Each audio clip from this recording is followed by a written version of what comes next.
So, you'd probably like to know which kind of talent to use to kill a Sludgefist doing progress. So I used Sudden Death, Impending Victory to help out my healers, Double Time is a DPS increase if that is needed, and Frenzy, War Paint, damage reduction, Cruelty, Blade Storm, and Anger Management. For conduits and Soulbind I use Naya, with Depths of Insanity, and Soulwood Guardian, Brutal Vitality. And for gear, I used Overwhelming Power Crystal and Violet Purification. There's better choices, but I won't go into detail about that. For consumables, I have health pots. I use Sharpening Stones. I used Strength Prebot. I used Augment Runes, and I used a Spectral Flask of Power. We had a feast that gives us 20 strength. Enjoy the video.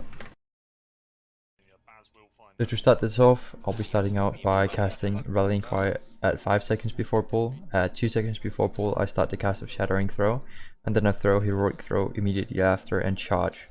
Then I use Blood first, pop Recklessness, wait for 80 Rage, use my Rampage, and then Ancient Aftershock into Blade Storm immediately. That way I'll have all my cooldowns up for first pillar, excluding Ancient Aftershock, since it has a 1 minute and 30 seconds cooldown. Ancient Aftershock will be used on the second and fourth pillar. We Bloodlust at the fourth pillar, which is the most normal pillar to Bloodlust. But you will have your Recklessness and Blade Storm up on every pillar if you time it correctly here in the start. So that is why my opening was like that. So you're running with the talent Frenzy, so be sure to keep that up at almost all times. The easiest way to do that is by charging in after every stomp. That way you generate your 20 fury from, or 20 rage from your charge, and from the auto attacks that you do immediately after your charge. We got a pretty unlucky pillar here, so we couldn't DPS. That hurt us in the end on the log, but it doesn't matter that much. Yeah, we just keep going, try to keep up those frenzy stacks.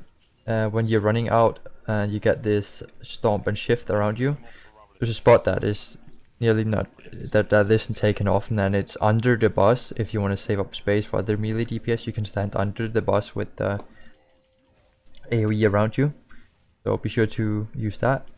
You should be able to charge every time after a stomp, unless your partner decides to move backwards for some reason. So be sure to tell your partner to never move backwards, just always move forward, no matter where you are basically, because you'll always just charge to the boss.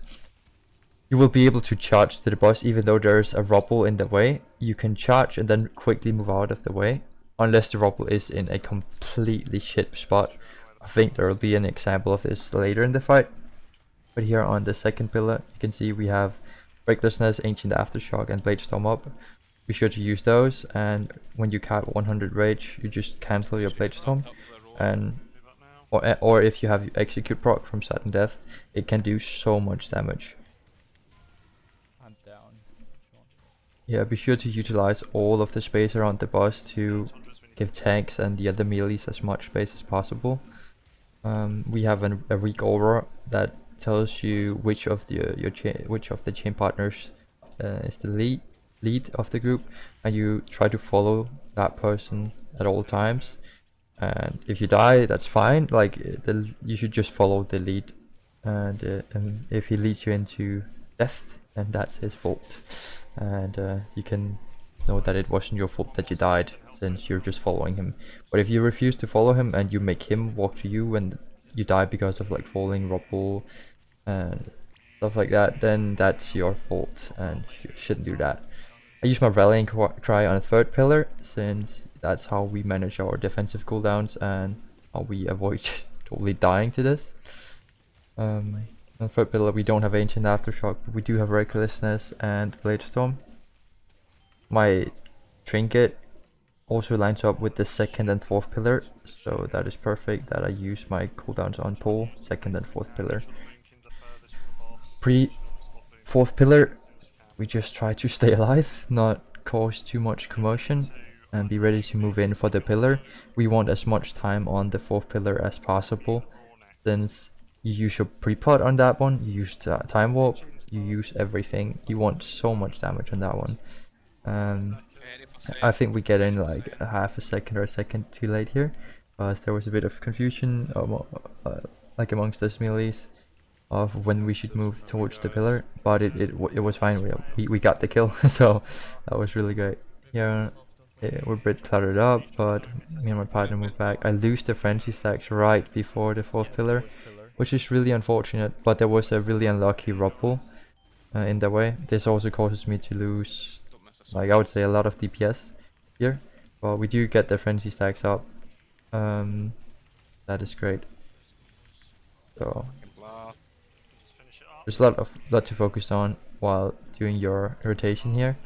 Just try to, you can weave in a charge here, since you will most likely just kill the boss at this point, if you have the gear that most guilds have at this point, since this is pretty late into the expansion. But as you can see, pretty easy. Here we go. We had a few people dying. It is progress for us, but we did it in 5 minutes and 1 second. Fuck for that, man. Jesus Christ. Everything.